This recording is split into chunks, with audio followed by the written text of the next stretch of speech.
Welcome to Life is for Living. I'm your host, Kylee Buckley, and I'm here with David J Riddell from the School of Living Wisdom. Two new words, David, you have to share with us all today.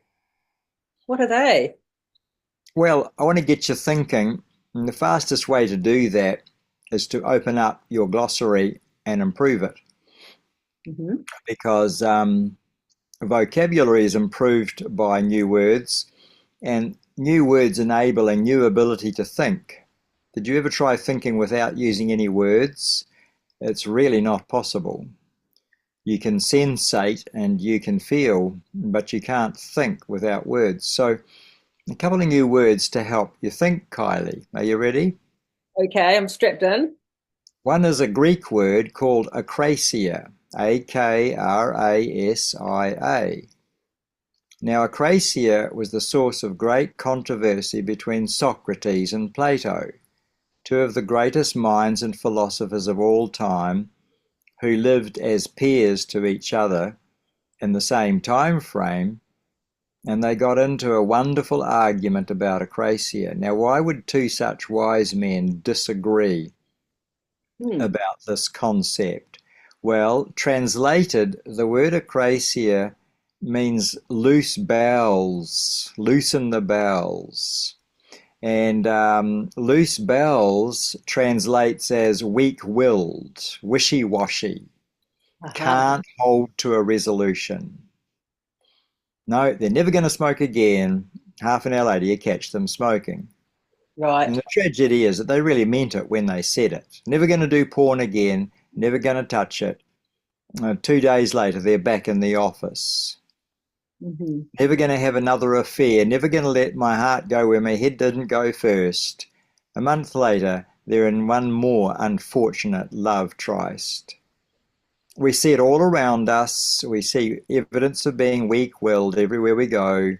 We see the New Year's resolution that takes less than 7 days to break. Mm-hmm. Acrasia means weak-willed. Now, to fill in, I wonder if you can remember the surgeon, the doctor called House, and I don't know why they called him House, but I think he was a house surgeon, and he was brilliant at diagnosing. Did you ever see that program? Now, he had a favorite saying, becoming a bit jaded and a bit cynical about his drug-addicted, lying, fibbing patients. He concocted this quote, everybody does what they think is best at the time. I've thought a lot about this, and there's a lot of truth in it. Even the person who's vaping is doing what they think is best for them at that moment. When Mm-hmm. they're anxious, when they're nervous, when they can't get the job done, and they light up another cigarette or they go for another drink or they start on another packet of chocolate biscuits, they're doing what they think is best for them at the time. And we can see with hindsight or perspective or distance, no, you're setting up the very anxiety for tomorrow that you're trying to fix today with a cigarette, with nicotine. Mm-hmm. Don't you see that the nicotine you're using to calm your nerves is going to be tomorrow's anxiety? And so Plato took that stance, and then Socrates, he said, no, they can all see that it's a dumb idea, and they're just deliberately doing dumb ideas. They're weak-willed. There's nothing to understand other than the fact that they're weak-willed. Right. And so Plato said, no, the weak will is the symptom. It's never the cause. And so they argued, and they never resolved this one. And I think even today we've got counsellors who say, well, hurting people hurt others, and that's why they hurt others. And we can understand that. And because of that understanding, we can be very compassionate, very kind, very sympathetic. And sometimes, I have to add, very indulgent. Mm. Whereas there's the hardened, experienced drug coach or counsellor who says, no, have no pity, have no leniency, These people have got to understand that it's forbidden, it's out of bounds, and it will only ever make their life worse. And the tougher the consequences of indulgence, the better. And so you get the hard-nosed counsellors on the one hand arguing with the indulgent, empathy-driven counsellors on the other end of the extreme. And we see it in this discipline all the time. I try to take a position in the middle as a coach rather than as a director or as a paraphrasing, what did John Cleese call them? Overpriced parrots. We find those in therapy as well. And so I always work from the basis that even when people are doing the wrong thing, I don't know, robbing a dairy or a front shop, they're doing what they think is the right thing at the time. They're desperate. They have no other options. There are no other way. And so they take the way that they think is best. Hands up, this is a stick up, hand over your money sort of thing. And if we understand that, we understand why we always take a shortcut if one is available. I mean, if somebody told you that there's a route to work in the morning that will cut 10 minutes off your trip, you're skeptical, of course, but you're also curious, right? Sure. So you try that 10-minute shortcut to work, and blow me down, it does work. You're there 10 minutes earlier, and you think, mate, why didn't I know about that shortcut years ago? Now, here's the kicker. The next morning, somebody comes along and says, now take the long route to work. And you go, no, mate, I found a shortcut. No, you have to take the long way to work. No way, the shortcut works. And there's not enough wild horses on the mountains to stop you from taking that shortcut to work from now on. You ain't never going to go the long route again. And once you find a better way of dealing with your despair, your depression, your anxiety, your worry, your fear, your back pain, you're never going to go back to the other way of dealing with it if this one actually heals it. True.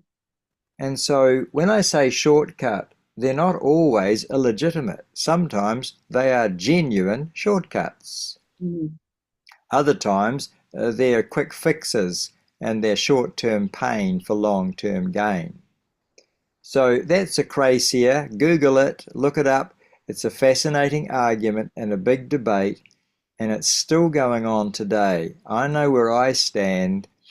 As a Christian, I'm not all about willpower. I'm not all about self-discipline.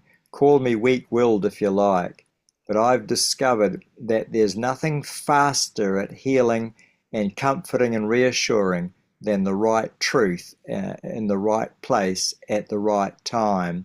And there's no hangover, there's no rotten lungs, there's no police conviction at the end of it.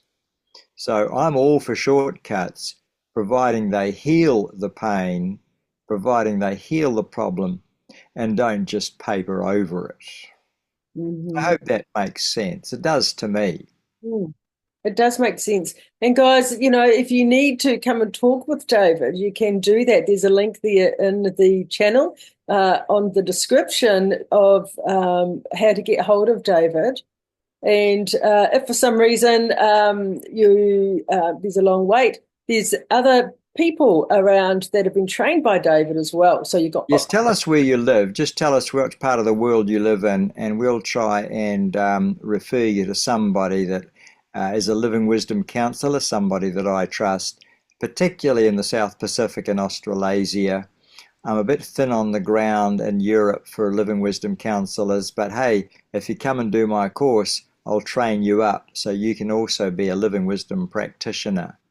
But in the meantime, download some of the product on the website. There's books, there's DVDs, there's MP3s you can download. and take it from there. And we've also got Kylie's channel on YouTube. So there's more coming where that came from. And now I'm going to go on to my second word. Yes. What's that? I'm intrigued. Angst. Angst. Angst. Okay. Or Angst if you're German. And of course, in German, it just means fear. But in psychology, we've adapted it a wee bit to mean something more than simple anxiety. When we talk about it in psychology, we think of a dread, a sense of impending doom, a sense of tremendous dread that has no cause. You just feel frightened. You feel frightened of a plane crash. You feel frightened of nuclear war. You feel frightened of a car wreck. You feel frightened when your baby is playing in the yard. You feel anxious when your child goes off to school. It's a moving, roving, restless sense of fear and dread and anticipation of something terrible happen. And if that's you, you are either going to be obese through binge eating to comfort you, or vaping, or smoking, or drinking far too much wine in an attempt to try and take the edge off that constant angst, that constant dread, that constant nervous anxiety. And one of the symptoms of angst is that you can't sleep alone. You don't want to live by yourself. You can't sleep by yourself. Being alone is proof that you are not enough. You're in danger, and you really need to be clinging to somebody else to be your security. It's an awful way to live. It means that you're always under duress to have a bed partner, and you're always under duress to have a comforter of some sort to dull the pain and make it go away whenever it comes to visit. Now, a lot of people ask me, what do you think causes this angst? And the one thing I've found most of them have in common is an attachment injury. There's been trauma in the very early part of their lives. It could have been time in an incubator. It could have been time fostered or adopted. It could have been father was away from home, mother was away from home at a crucial time, and it leaves you with that sense of abandonment. And of course, you've probably seen that famous painting called The Silent Scream by Edvard Munch, and that's commonly considered as the icon of angst. And I have a great deal of compassion for these people when they come into my office. They are nervous, they are constantly crucializing, they have a default mood of panic that's only just below the surface all the time. It's a restless, roving anxiety, and my job is to find for them a source of deep, deep reassurance that can be no different to soothing a baby. Self-soothing is a big deal in Living Wisdom. We teach people to self-soothe, and when they learn that skill, a miracle happens. They lose their addiction, because their addiction was only ever there to fill a mummy gap or a dad gap or a gap in their inner security in the first place. Mm-hmm. So I love working with people suffering angst because it's not that difficult to set them free, and you get a lifetime's gratitude when you've done it. Mm-hmm. And it's not for nothing that Jesus Christ introduced his Holy Spirit as the one who comes to what? Who comes to comfort. Because that's what's missing in the human heart today, that deep source of comfort. Babies are born in need of comfort. And when they don't get it, all hell starts to break loose in their souls. And 30 or 40 years later, you can find them dying of an addiction because they never got on top of that angst. What do you think of that, Kylie? Oh, it's blown me away. Yeah, I can see that. I always thought angst was if someone's angst, they're angry, but that's very different. Excuse me, I've got a tickle in my throat. Yeah, So my hope is that people listening to this will take hope that there is a solution to angst. It is not a life sentence. And you don't need to struggle with angst-based depression for the rest of your life. You don't need to struggle with bipolar for the rest of your life, because what I consider to be type 2 bipolar is simply an adult with an inner child who never learned to get comfort or to self-soothe, and thus the mood extremes. But that's another story for another time. thank you, David. Thank you. I've enjoyed that. I hope that that stretched their vocabulary and the glossary opens up new realms in their minds. Definitely. Thanks, David. Bye, everybody. Well,